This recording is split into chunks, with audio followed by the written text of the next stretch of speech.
Bonjour à tous, bienvenue sur ma chaîne Maison et Jardin Alexandra. Je vais vous montrer mes fleurs, le semis de fleurs que j'ai en avril. Je fais pousser le semis de ces fleurs moi-même. J'ai semé les graines pendant les mois d'hiver pour décorer mon jardin au printemps. Tous ces plants ont été cultivés par mes propres mains. Bien sûr, elles ne fleurissent pas encore, car je retarde délibérément la floraison. Je donne aux plants une chance de se développer et je les influence de toutes les manières possibles pour retarder les moments de la floraison. Pour cela, je façonne les plantes, je les nourris avec des engrais phosphorés pour développer le système racinaire et rendre les plantes plus puissantes. On regardera de plus près mes fleurs qui poussent déjà en avril. Les pétunias. Voici les pétunias. Les pétunias sont cultivés à partir de graines. Voici à quoi ressemble un buisson de pétunias. J'ai déjà fait plusieurs fois des boutures de pétunias. Aujourd'hui, je vais encore faire une autre bouture des pousses de pétunias. Verveine. Il s'agit de la verveine frisée. J'en ai plusieurs spécimens ici. Lignea frisée ornementale a des feuilles jaunes.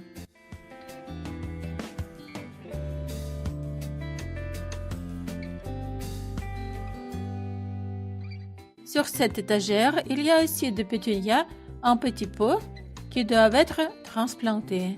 Il y a une verveine près d'elle. Héliotrope. Il y a une plante très intéressante ici. C'est l'héliotrope. Elle s'épanouit en grandes fleurs bleues. L'héliotrope est cultivé à partir de graines.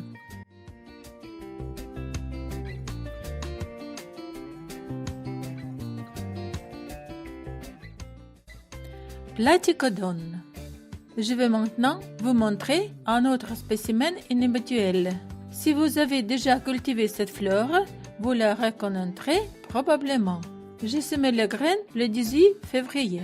Il s'agit d'une campanule moderne. La plante s'appelle Platycodon. C'est encore un petit exemplaire. Le Platycodon pousse assez lentement. J'ai plusieurs espèces de cette plante.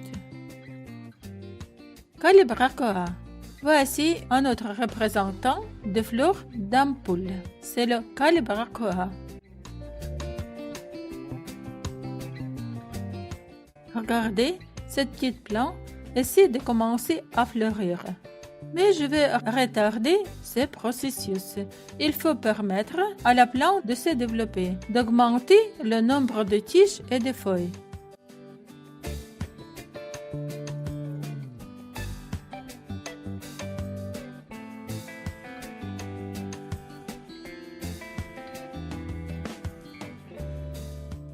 Calceolaria. Ce sont des plants extraordinaires. Je vais le montrer de près.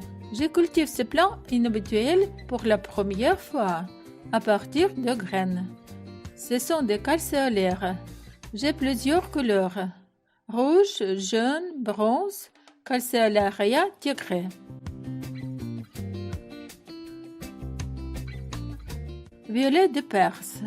Et voici une violette inhabituelle. Elle s'appelle Hexacum, la violette de Perse.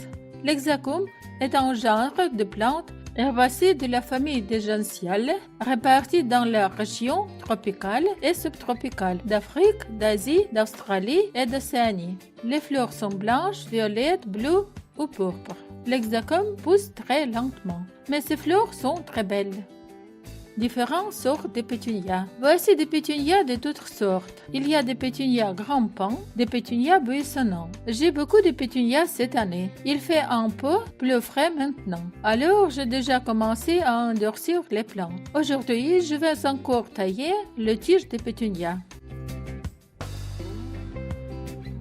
Bégonia. Je voulais aussi vous montrer des plantes étonnantes. Ce sont des bégonias. J'ai ici des bégonias géants. Elles sont cultivées à partir de graines. Voyez à quoi ressemble une plante adulte. La culture du bégonia présente quelques difficultés. Il faut arroser la plante très soigneusement car la bégonia craint l'humidité stagnante, craint la sécheresse. C'est une plante très délicate.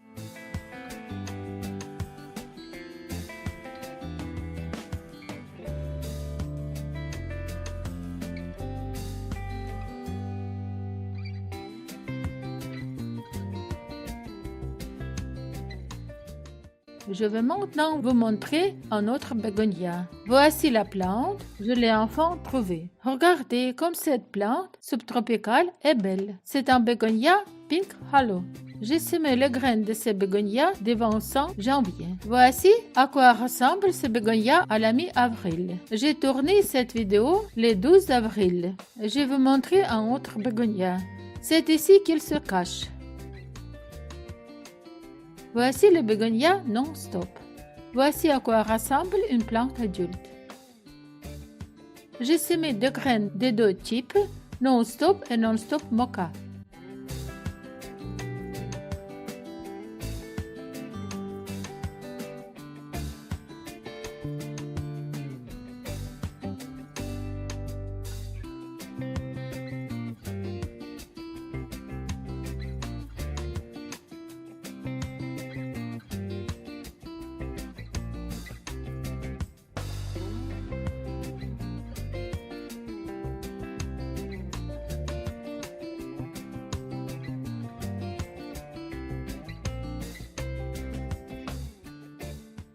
Balsamine de Nouvelle-Zélande.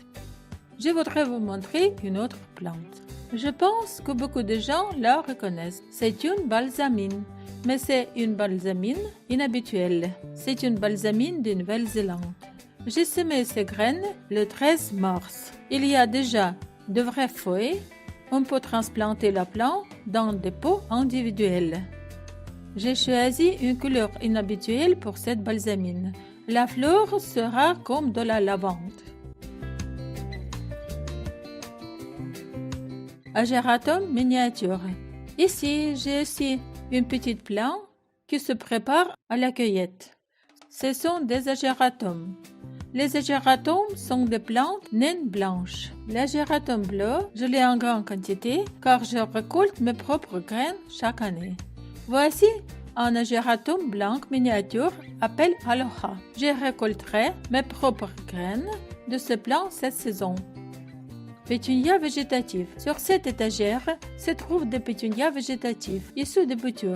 Si on les compare aux pétunias cultivées à partir de graines, ce sont des plants faibles. Les pétunias végétatifs se développent beaucoup plus difficilement que les pétunias issus de graines. Ainsi, ce que les débute dans les fleurs. Ici, vous voyez qu'un plant est déjà malade, en train de mourir. Il vaut mieux pour recommencer les pétunias à partir de graines. Dichondra. Il s'agit d'un dichondra appelé Silver Falls. C'est aussi une plante que je cultive à partir des boutures. C'est une plante grimpante qui est surtout utilisée par les jardinières pour décorer les jardins avec des plantes à feuillage vert grimpant.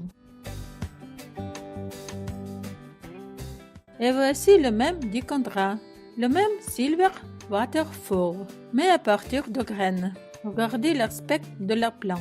J'ai semé les graines de ce dichondra il y a environ 2 mois. La plante pousse très lentement. Les graines ont mal germé, probablement parce qu'il s'agissait de vieilles graines. J'ai semé 100 graines, mais seulement 3 plants ont poussé. J'essaie maintenant de les nourrir un peu mieux et de les faire grandir. Voici donc les dichondras. Il existe deux variétés de dichondras. Il y a une espèce avec des feuilles juteuses vert foncé, Emerald Falls, c'est tel que je vais vous montrer. Voici le dichondra Emerald Falls.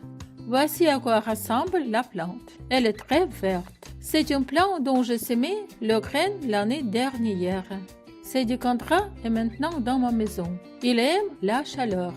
Bientôt, au début du mois de mai, je déplacerai les dichondras à l'extérieur.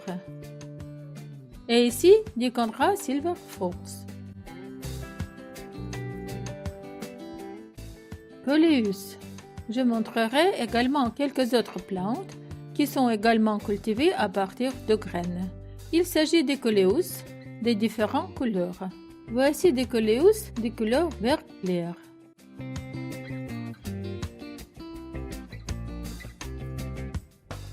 Voici un coléus panaché. Je vais maintenant montrer d'autres plantes. Elles ont toutes été cultivées à partir de graines. Les coléus poussent assez vite. On peut les semer en février et en mars. Cette année, j'ai semé les coléus en mars parce que je n'avais pas d'espace et j'ai donc pris un peu de retard avec le semis de coléus. Mais les plants se développent assez rapidement. Regardez comme le coléus violet est beau. Ces plants s'engrainent bien dans les plantations à fleurs bleues, avec des graminées argentées, par exemple la cinéraire, le dichondra, le plectranthus.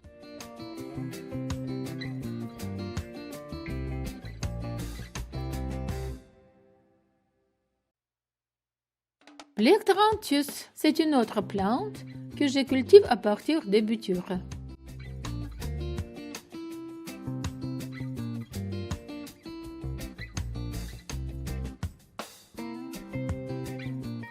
Courgette. C'est ici que je cultive la courgette. C'est la seule plante que j'ai cultivée à partir de quelques graines dont la germination a été très mauvaise. J'ai semé 100 graines, mais une seule a germé. Bacopa. Voici un bacopa qui attend son tour. Il est urgent de couper la plante et d'utiliser des boutures pour propager la plante. Plectranthus panaché. Au fait, j'ai oublié de préciser le nom de cette plante. Il s'agit du Plectranthus variegatus. Si vous ne savez pas ce que signifie le terme variegatète, on l'utilise lorsque la plante a un lisiéré blanc sur les bords des feuilles. Les variegates peuvent également être des spirées, des veigela et des Plectranthus. En général, si vous entendez ce terme, il s'agit de plantes dont le bord des feuilles est panaché et terminé par un liseré blanc.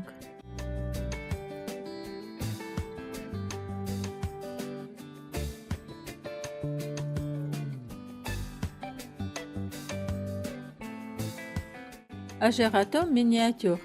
Voici un boisson déjà formé d'Ageratum miniature. Voici l'Ageratum bleu aloha. Dahlia de bordure. Ici, sur le rebord de la fenêtre, se trouve un dahlia cultivé à partir de graines. Dans cet endroit aussi, j'ai déjà enlevé la partie supérieure de la tige du dahlia. Je l'ai coupé et je l'ai utilisé comme bouture pour l'enracinement. J'ai ici 7 plants. Cela fera 7 beaux buissons de dahlia.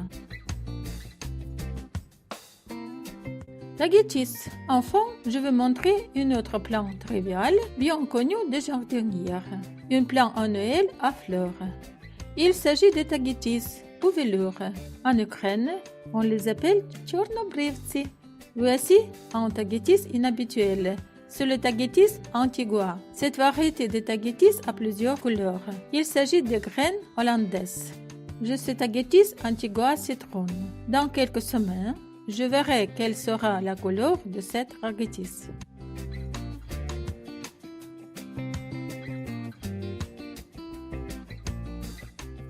Enfin, je vous ai tout montré. C'était ma revue de fleurs que j'ai cultivée en avril. Merci d'avoir regardé et de vous être abonné. N'oubliez pas d'écrire votre commentaire sur cette vidéo. Bonne journée!